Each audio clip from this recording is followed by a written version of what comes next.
Bom, hoje eu vou falar de um texto que está lá em Gênesis 12, de 10 a 20, onde nós vamos ver um pouco sobre a história de Abraão, quando ele foi ao Egito no período de fome que teve na terra dos cananeus. Vamos ler aqui antes de começarmos. Houve fome naquela terra, e Abrão desceu ao Egito para ali viver algum tempo, pois a fome era rigorosa. Quando estava chegando ao Egito, disse a Sarai, sua mulher: Bem sei que você é bonita. Quando os egípcios a virem, dirão: Esta é a mulher dele, e me matarão, mas deixarão você viva. Diga que é minha irmã, para que me tratem bem por amor a você, e minha vida seja poupada por sua causa. Quando Abrão chegou ao Egito, viram os egípcios que Sarai era uma mulher muito bonita. Vendo-a, os homens da corte do faraó a elogiaram diante do faraó, e ela foi levada ao seu palácio. Ele tratou bem a Abrão por causa dela, e Abrão recebeu ovelhas e bois, jumentos e jumentas, servos e servas e camelos. Mas o Senhor puniu o faraó e sua corte com graves doenças por causa de Sarai, mulher de Abrão. Por isso, o faraó mandou chamar Abrão e disse: O que você fez comigo? Por que não me falou que ela era sua mulher? Por que disse que ela era sua irmã? Foi por isso que eu a tomei para ser minha mulher. Aí está a tua mulher. Tome-a e vá.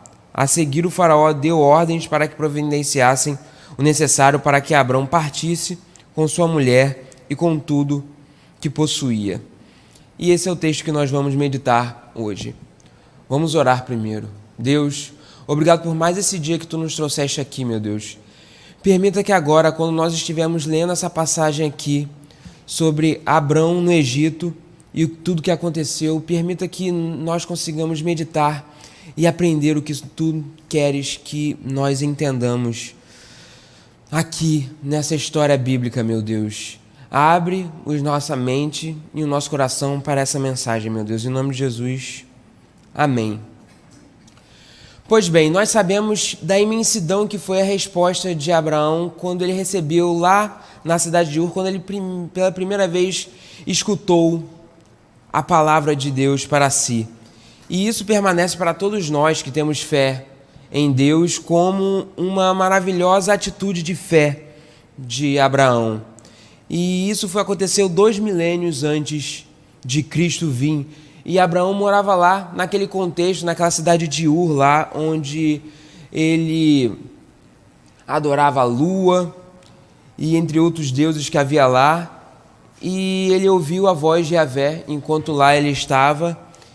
E ele foi chamado para uma terra, aquele momento ainda não especificada, onde Deus disse que o abençoaria e abençoaria toda a sua descendência que viria a seguir. E Abraão creu em Deus e assim ele foi e deixou Ur, sem saber para onde ele iria. E enquanto Abraão estava seguindo o caminho que Deus o havia determinado, ele percorreu um grande arco de cerca de 1.200 quilômetros. Ele passou pela Mesopotâmia, foi até o extremo leste do Mediterrâneo e foi descendo até que ele chegou em Canaã, que foi a terra que Deus o havia prometido. E ali a caminhada de Abraão se tornou ali ainda um passeio ali pelaquela terra, pois naquele momento ele ainda não ia ter aquela terra, mas mesmo ali, enquanto ele estava ali vivendo em tendas, ele já ia invocando o Senhor e proclamava o nome do Senhor entre aquele povo pagão. E mais uma vez nós podemos ver aqui a maravilhosa fé de Abraão. E como eu disse, ele não teve permissão naquele primeiro momento de tomar aquela terra. Mas ao invés disso, Hebreus diz assim, em Hebreus 11:9, pela fé ele foi habitar na terra da promessa, como em terra estrangeira, morando em barracas. Abraão, pela promessa de Deus, ele acreditava que um dia, apesar de não com ele, de que um dia aquela terra seria dos seus servos, da sua descendência. Mas aquela sua viagem de norte a sul por aquela terra serviu como uma inspeção dele para aquela terra, apesar dele não ter posse, mas que um dia seria a posse definitiva da sua descendência. E o escritor de Hebreus ainda fala: pois ele esperava a cidade que tem alicerces, cujo arquiteto e edificador é Deus. Agora, que grande homem, que grande fé nós vemos em Abraão, desde o momento em que ele escutou a voz de Yahvé, até o momento que ele desceu e estava ali naquela terra. Ele não tinha nada além daquela palavra de Deus que ele tinha recebido lá em Ur. E ele acreditou na palavra de Deus. E a estrada de Abraão até ali não tinha sido fácil. Obviamente, quando ele escutou a palavra de Deus, a expectativa era que assim que ele chegasse na terra prometida, é que ele tomasse a terra. Mas não era para ser assim, não é assim que Deus desejava que fosse. A vontade de Deus é que ele permanecesse como um intruso em um território pagão e longe de sua terra. Onde quer que ele fosse naquela terra, onde quer que ele ia, só havia cananeus lá. E a devassidão da terra de Canaã era algo muito semelhante ao que ele já via lá na terra de Ur. Ele já tinha visto o suficiente em Ur, aquele povo também pagão que lá estava. Nós podemos imaginar como que aquele povo acabava zombando dos altares que Abraão fazia, da pregação que Abraão fazia, e certamente ele não encontrou ninguém que acreditasse no que ele estava falando. E além disso tudo, lá no capítulo 12, nós vemos que havia fome naquela terra. Nós podemos imaginar que talvez Abraão tivesse ficado surpreso com o fato dele ter ido para a terra que Deus ter mandado para ele, e logo no início nós vemos que ele chamou Deus entre o fim do capítulo 11 e o início do capítulo 12. Nós podemos imaginar logo como ele chegou na terra, Abraão deve ter ficado surpreso que logo já tinha fome naquela terra que Deus havia mandado ele ir. E fome sempre é uma possibilidade para quem vive nesse tipo de região e terra. E certamente não era isso que nós esperaríamos de logo quando Deus acabou de nos chamar, ainda mais depois de uma demonstração de fé tão grande e prolongada como Abraão havia acabado de mostrar. Quando nós acabamos de fazer a vontade de Deus, logo assim no início, o que a gente espera é o quê? Quando nós estamos no início, normalmente nós pensamos vamos receber principalmente recompensas tangíveis pelo que nós estamos fazendo. É normal que depois de acreditar em Cristo e exercer nossa fé recém-descoberta, nós esperemos nada mais do que o céu azul. Mas não era o jeito que Deus estava planejando para Abraão, e como é que ele planeja para a maior parte das pessoas. Nós aprendemos muitas vezes que a fé é regularmente seguida de dificuldades, como aqui para Abraão, da fome, e de muitas provações severas, perseguições e outras coisas. Esse é o caminho de Deus. A fé sempre acaba sendo testada. Essa fé recém-adquirida muitas vezes acaba sendo testada logo no início. E os testes podem não ser tão imediatos quanto Abraão, mas pode ter certeza, em um momento elas sempre vão vir.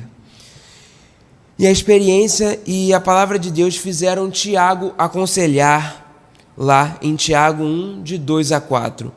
Meus irmãos, considerem motivo de grande alegria o fato de passarem por diversas provações, pois vocês sabem que a prova de sua fé produz perseverança, e a perseverança deve ter ação completa, a fim de que vocês sejam maduros e íntegros, sem que falte a vocês coisa alguma. E aqui, o fiel Abraão, como nós vimos até esse momento, descendo da cidade de Ur até a terra de Canaã, que havia deixado tudo que ele tinha, tudo que ele conhecia, a partir da simples palavra de Deus, e passou a seguir essa palavra, que andou 1.200 quilômetros até a terra prometida, estava ali, nesse momento, com fome, naquela terra estrangeira. E não havia nada notável que nós possamos, assim, destacar da decisão de descer até o Egito por parte de Abrão, como nós vemos aqui em Gênesis 12, 10. Houve fome naquela terra, e Abraão desceu ao Egito para ali viver algum tempo, pois a fome era rigorosa. Tudo o que Abraão estava pretendendo com essa saída de Canaã para ir para o Egito era apenas temporário, por conta da fome que estava ali ocorrendo. Ele não estava abandonando a terra prometida e abandonando o que Deus havia prometido para ele. Muito distante disso. Afinal de contas, se ele quisesse apenas abandonar a terra ali de Canaã por conta da fome, era natural que nós pensássemos que ele voltasse para Ur e não ir para o Egito. Mas ir para o Egito era uma coisa natural por parte das pessoas que viviam em Canaã. Porque aqueles que viviam em Canaã, quando ocorria a fome, ou principalmente quando ocorria a seca na terra onde eles viviam, eles iam para o Egito porque o Egito dificilmente passava por uma parte muito severa da fome e da seca por conta do Nilo, que conseguiria garantir a agricultura e assim conseguia garantir a comida para aquele povo. E uma inscrição egípcia dá uma ideia disso que ocorria, que diz assim: alguns estrangeiros que não sabem como podem viver vieram, pois seus países estavam morrendo de fome. E Abrão, então, fez a coisa natural do povo que vivia naquela terra. E no final das contas, esse é exatamente o problema. Se nós vemos aqui esse texto que nós estamos lendo, não há uma menção sobre a vontade de Deus. Não há a vontade de Deus nesse assunto. Abraão, no final das contas, aqui não está procurando o que Deus queria que ele fizesse.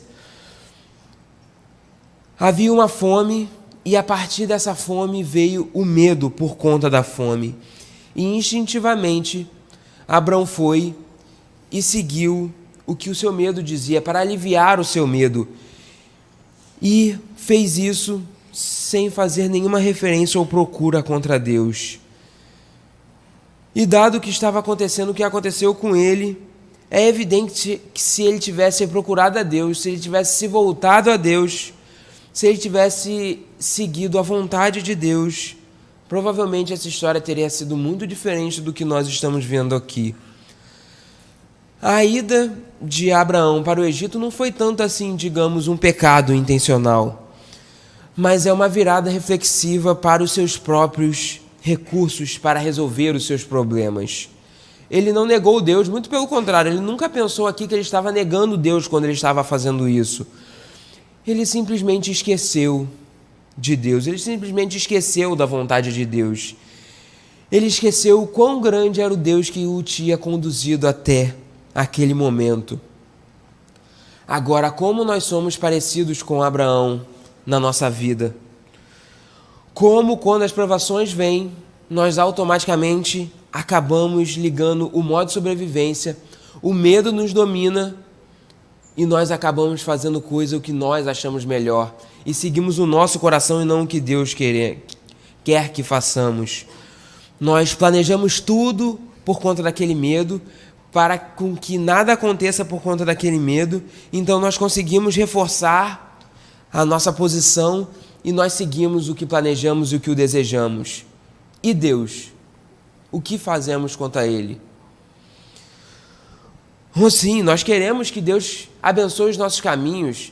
Nós podemos muitas vezes pensar em trabalhar em outro lugar, em seguir a nossa vida, sem pensar em Deus, sem pensar se tem uma igreja boa, mesmo que nós tenhamos uma igreja boa perto da nossa casa, mas nós pensamos no nosso trabalho e na vida que nós queremos. É o medo do dinheiro, é o medo de ter menos dinheiro do que nós queríamos. E a gente pensa, acaba esquecendo de Deus e quer só que Ele abençoe o nosso caminho. E esse é o nosso engano, e esse é o engano que Abraão está seguindo aqui. O problema de descer ao Egito para Abraão, em que ele pensa logo que ele está começando a descer para o Egito, era sua mulher Sarai, que era uma mulher de uma beleza incrível. E ele pensa: o que devemos fazer quanto à sua beleza? É óbvio, nós vemos aqui que Abraão sempre viu Sarai aqui, que vai ser Sara, como uma mulher de uma beleza impecável. E Sarai ali, no alto dos seus 65 anos, ele achava que ela era linda. Mas nós vemos que ela era linda não só pelo que Abraão achava de sua esposa, mas porque os egípcios, quando eles vão para lá, acharam o mesmo. Era evidente que Sarai foi linda durante muito tempo de sua vida. Nós devemos lembrar que o tempo dessa época era um pouco diferente do nosso tempo aqui. Afinal de contas, Abraão morreu com 175 anos e Sara morreu com 127 anos. E nós sabemos que já era diferente porque Jacó já fala que os seus 130 anos eram poucos e maus comparando com a vida de quem já havia vindo antes dele. E 60 anos de Sarai seria equivalente, digamos assim, de porte físico para ela, entre uns 30 e 40 anos. Nós vemos até porque Isaac nasce nos seus 90 anos, o que já era bastante elevado, mesmo para a época dela. E Abraão tinha motivos substanciais para temer a sua descida ao Egito por conta da sua mulher, porque a lei da hospitalidade entre os egípcios eram bem diferentes do que se aplicava na terra de Canaã e na terra de Abraão. E tudo isso estava passando pela mente de Abraão enquanto ele estava decidindo o que fazer, enquanto ele estava descendo ao Egito. E ele diz assim, nos versículos 11 a 13: quando estava chegando ao Egito, disse a Sarai sua mulher: bem sei que você é bonita. Quando os egípcios a virem, dirão: esta é a mulher dele, e me matarão, mas deixarão você viva. Diga que é minha irmã, para que me tratem bem por amor a você, e minha vida seja poupada por sua causa. Bom, esse pensamento não era novo na mente de Abraão. Ele ainda vai pensar de novo sobre esse assunto lá no capítulo 20, e esse é um pensamento que vinha constantemente em sua mente, que alguém ia querer tomar a sua mulher e para isso matar ou maltratar ele. E agora, ali, na fronteira do Egito, ele decide botar esse plano em funcionamento. Abraão era, por natureza, um homem astuto, e ele havia imaginado que seria arriscado, que ele conscientemente estava arriscando Sara.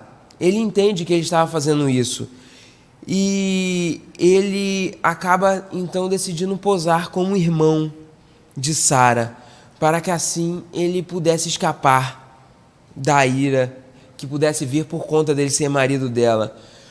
Mas se engana quem pensa que ele fez isso apenas por conta que ele fez isso pensando em arriscar Sara. Não era isso que ele pretendia.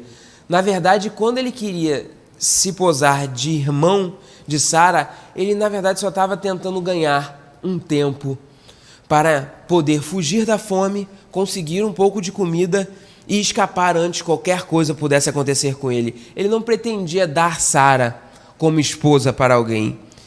Ele estava aproveitando um costume da época que era o patriarcado, em que, onde não há pai, o irmão assume a responsabilidade legal pela irmã. E assim ele tem a obrigação e responsabilidade de arranjar um casamento para sua irmã.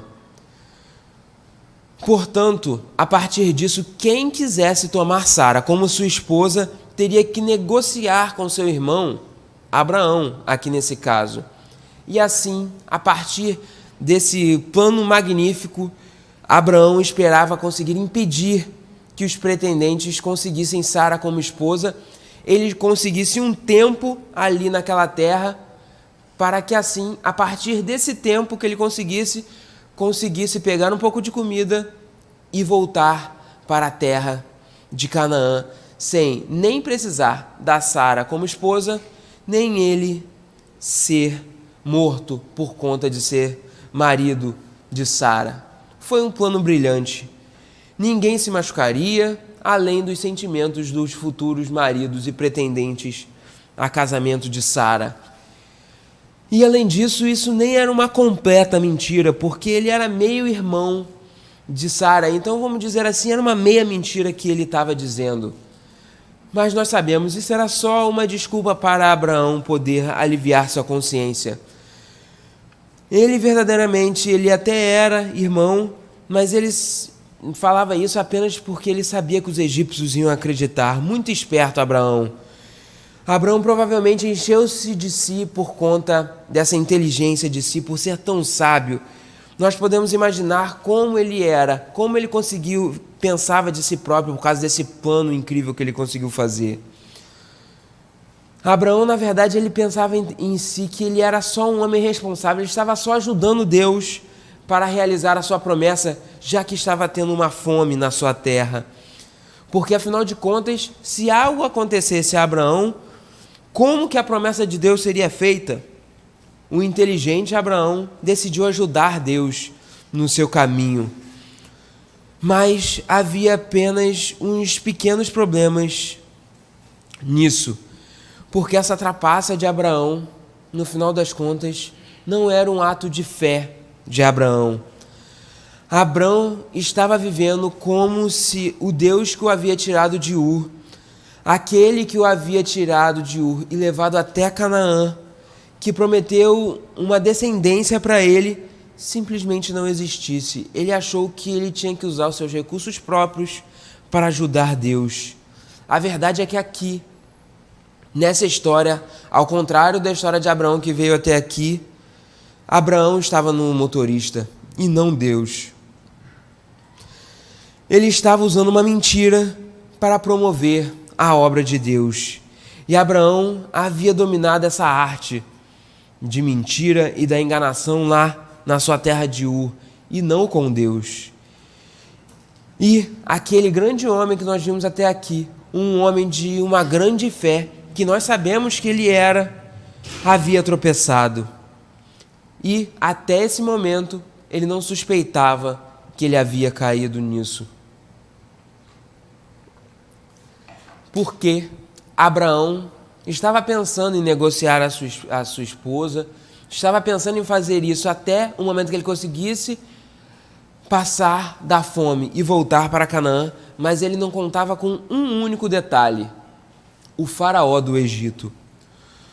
É óbvio, qualquer egípcio médio que estivesse no Egito teria adorado negociar a irmã de Abraão com ele. Mas Faraó não faria isso. E Abraão nunca pensou que quando ele estivesse descendo ali para o Egito, a pessoa que teria interesse em Sara fosse o Faraó. E por isso Sara vai ter que sofrer.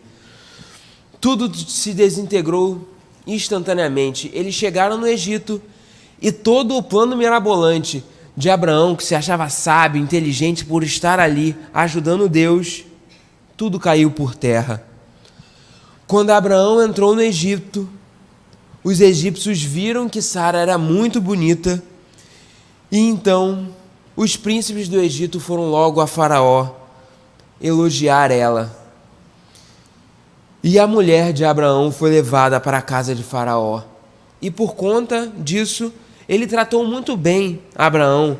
Ele deu ovelhas, bois, jumentos, servos, servas e camelos. E diz assim, no 14 ao 16, quando Abraão chegou ao Egito, viram os egípcios que Sarai era uma mulher muito bonita. Vendo-a, os homens da corte do faraó a elogiaram diante do faraó.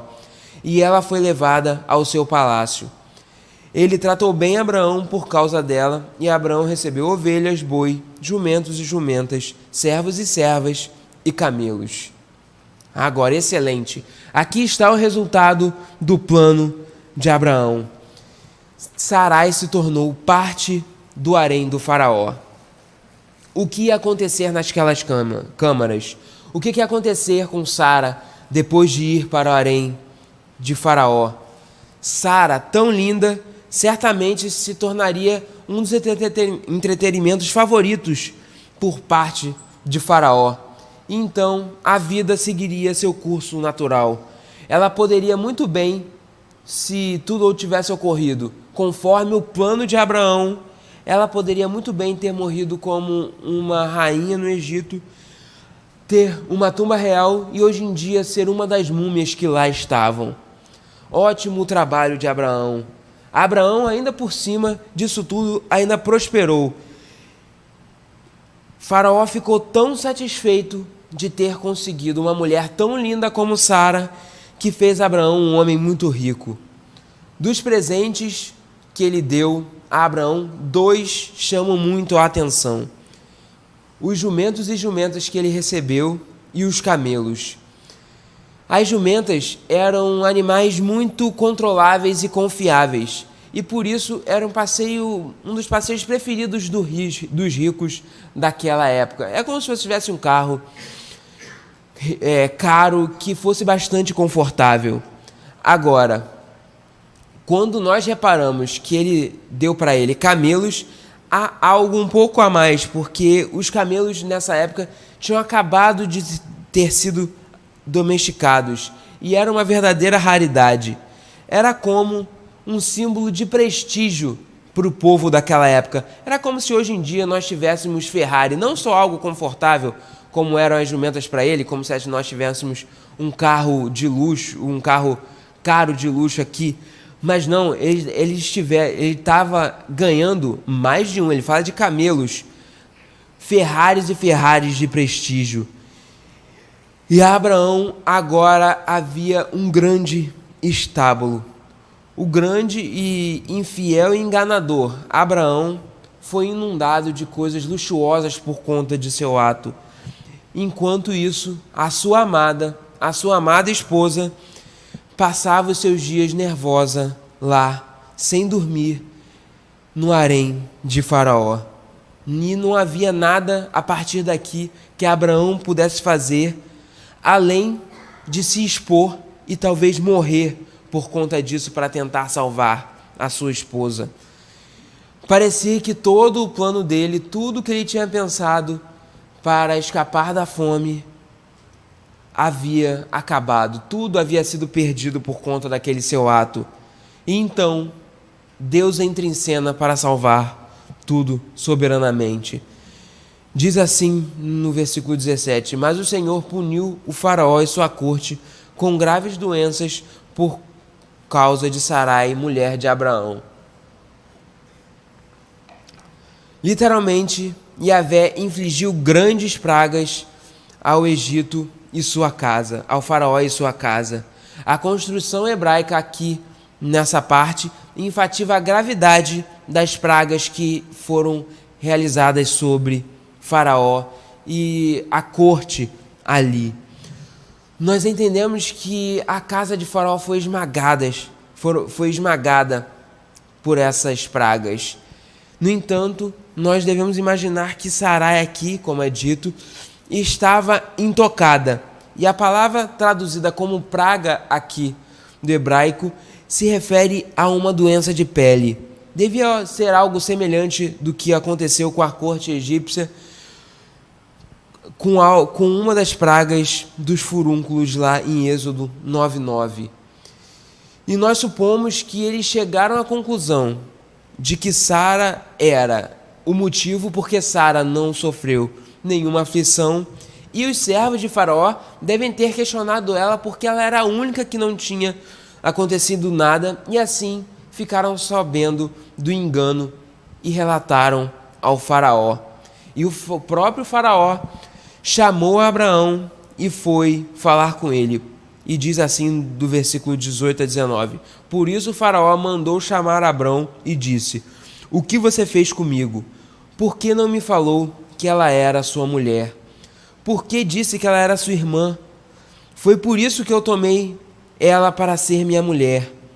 Aí está a tua mulher, tome-a e vá. No hebraico, 4 palavras aqui apenas que são destacadas. Aqui, esposa, leve e vá. percebe aqui que Faraó que está assumindo o terreno moral aqui da situação. Ele que é um homem justo ali. Ele que está falando o que é justo e o que deve acontecer. Abraão aqui, a única coisa que ele está aparecendo é um pecador diante daquela terra estrangeira. Enquanto o Faraó parece um santo que está falando: você não devia ter me dado a sua mulher. Toma aqui a sua mulher e vá embora da minha terra. Ele simplesmente afirmou aqui que ele tomou ela como esposa. É normal de nós pensarmos que provavelmente naquele pouco tempo ele ainda não tinha ficado com ela. Levaria tempo até ela comparecer perante aquele monarca. Até porque, vendo, por exemplo, a história de Esther, nós vemos que há uma grande preparação para as esposas que faziam parte do harém naquela época, na Idade Antiga, em que demorou até 12 meses para ela entrar diante do rei a partir de sua preparação. Além disso, a declaração "aqui está sua esposa" sugere fortemente que ela foi devolvida ilesa a Abraão. E então, por conta disso, Abraão foi expulso daquela terra. A saída de Abraão do Egito foi de maneira a partir da exigência de Faraó e foi imediatamente. E diz assim no versículo 20: a seguir o Faraó deu ordens para que providenciassem o necessário para que Abrão partisse com sua mulher e com tudo o que possuía. E Abraão, durante todo esse tempo, durante todo esse parte aqui, a partir do que o Faraó está falando com ele, sai em silêncio sob a censura de Faraó. E afinal de contas, o que ele poderia dizer? O que ele poderia falar até ali? Nós podemos imaginar que Abraão, até aqui, não construíra nenhum altar no Egito. Ele não proclamou o nome de Deus no Egito. Muito pelo contrário, ele até chegou lá e a primeira coisa que ele fez foi mentir sobre o que ele e a sua mulher eram. Abraão e sua comitiva tiveram que sair humildemente da terra do Egito. A falta de confiança em Deus, a falta de confiança de que Deus poderia lidar com aquela situação de fome, o fato dele não ir a Deus, procurar a resposta do que ele deveria fazer quanto àquilo, reduziram aquele grande homem de grande fé que nós tínhamos visto até esse capítulo 12. Aquele homem simplesmente foi reduzido a um homem muito pequeno, a um mero pecador. E este grande e gigante homem em fé tornou-se então um homem muito pequeno naquele momento. E Abraão sentiu que aquilo havia acontecido. Nós podemos perguntar por que o Faraó não o puniu. Por que o Faraó não decidiu matar Abraão por tudo aquilo que estava acontecendo? Mas ao contrário, ele mandou Abraão ir embora com toda a riqueza que ele havia dado a Abraão por conta de receber a esposa de Abraão. E por que Faraó fez isso? Nós podemos imaginar que a única resposta razoável para isso é porque Faraó ainda estava sofrendo das pragas da doença de pele que ele ainda estava sofrendo. E ele imaginou que o único jeito de se livrar daquilo não era matando Abraão, que ele ainda ia receber ainda mais, porque ele estaria contrariando o poder que estava por trás de Abraão. Então o único jeito era mandar ele embora. E para não correr risco, ele decide mandar Abraão até com toda a riqueza que ele havia dado a ele.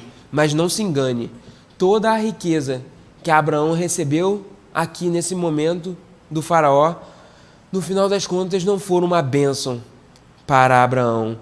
Esse ganho ilícito por conta da mentira de Abraão trouxe problemas para a vida toda para ele.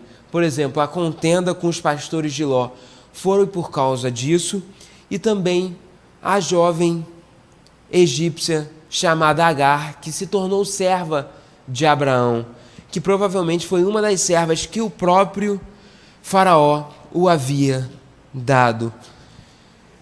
E nós sabemos o quanto vai ser um problema a história do seu filho Ismael, que vai vir a partir de Agar. E assim, tendo visto todos assim o fracasso de Abraão por conta dessa ida ao Egito, por conta da fome que estava havendo em Canaã e dele não seguir o que Deus, e ele não seguir e nem procurar o que Deus queria que ele fizesse, nós devemos novamente, apesar disso tudo, afirmar o quão grande em fé era Abraão. Ele está entre os maiores homens de fé que nós podemos destacar. E isso nós vamos ver lendo todo o Gênesis, falando da história de Abraão e também do que vemos que Hebreus fala sobre ele, que reserva um grande espaço de Hebreus para falar sobre Abraão, sendo a sessão mais longa dedicada a alguém no capítulo 11 de Hebreus. E Abraão começou tão magnificamente, mas tropeçou aqui por ignorar o que Deus estava querendo por conta da fome que estava havendo em sua terra. A provação veio, ele não estava preparado, e então ele acabou não vendo o que Deus queria para si. E a aprovação veio depois de sua experiência que ele já havia tido em fé em Deus. Mas a fome também é o caminho de Deus. A aprovação que vem, tanto que veio para Abraão, quanto que vem para nós na nossa vida, é o que produz perseverança e maturidade para nós, para que nós possamos nos tornar mais completos em Deus. Abraão tropeçou porque o teste veio, ele não estava preparado, ele não estava vigiando, ele se esqueceu então de Deus e assim ele não acreditou que Deus pudesse resolver aquele problema. Ele esqueceu o quão grande é o Deus que ele estava seguindo, assim como nós fazemos muitas vezes quando nós estamos no dia a dia e temos que decidir algo que vai ser importante para nós. Ele recorreu aos seus próprios artifícios, então ele usou toda a sua inteligência, toda a sua discrição e manipulação. E então o seu mundo, que até ali parecia que estava tudo ótimo seguindo, caiu. E ali estava Abraão agora voltando em silêncio para a sua terra, expulso do Egito. Mas isso tudo foi permitido pela bondade de Deus, porque Deus tinha planos ainda maiores para Abraão. Abraão tinha coisas ainda maiores para fazer. A mensagem para nós que cremos em Deus, que escutamos essa palavra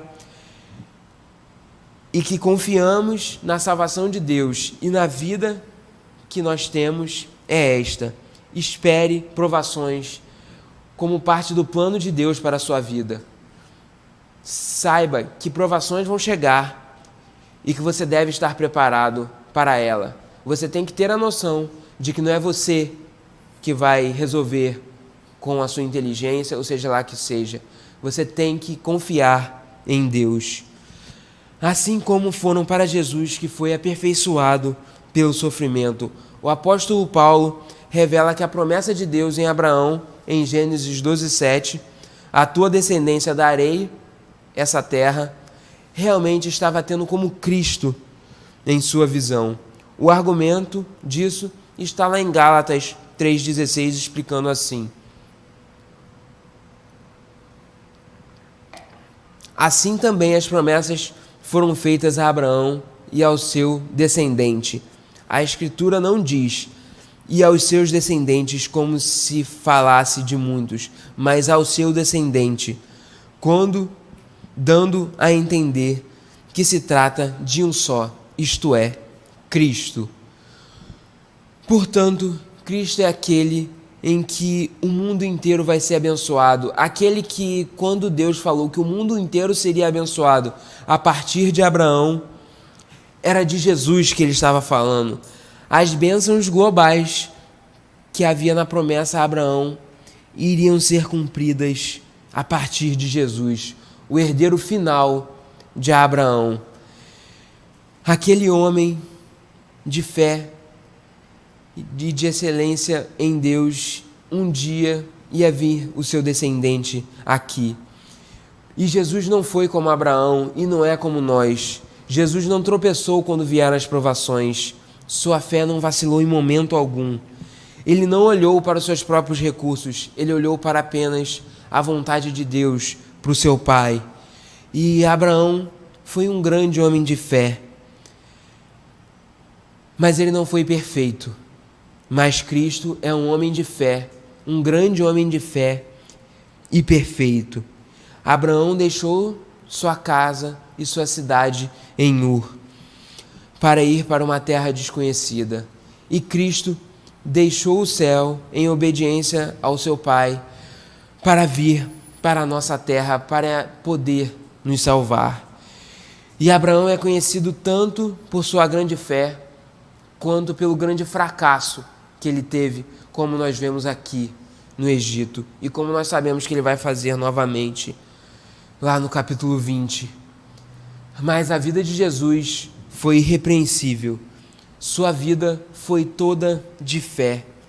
A sua fé marca a sua vida do começo ao fim dela.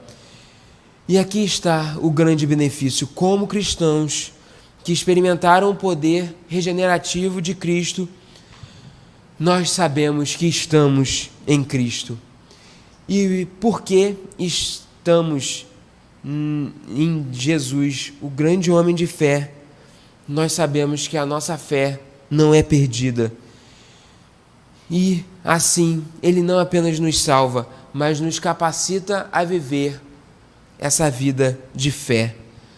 Aquele para quem Abraão apontava, para o descendente que ia vir de Abraão, para quem toda a promessa era feita, para quem toda a promessa apontava, cumpriu a promessa.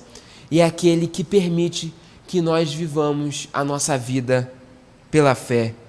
Jesus é o princípio e o fim da nossa fé. Então, quando as provações vierem, irmãos, estejam preparados, não se voltem para os seus próprios recursos. Lembra dessa história de Abraão. Ele seguiu os seus próprios recursos, ele foi ao Egito e a partir desses próprios recursos, tudo estava caindo. Mas Deus soberanamente acabou salvando tanto a ele quanto a Sara, que ia ser a mãe da descendência de Abraão, que seria a mãe, que seria a sequência até chegar em Cristo. Então, no final de tudo, não siga os seus próprios meios, não siga a sua própria inteligência, siga o que Deus quer para você.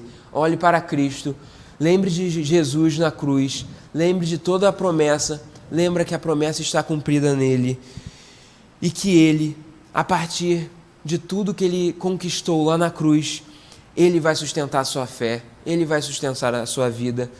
Então, olhe sempre para a cruz de Cristo, olhe sempre para ele e sustente a sua vida nele. Vamos orar, irmãos.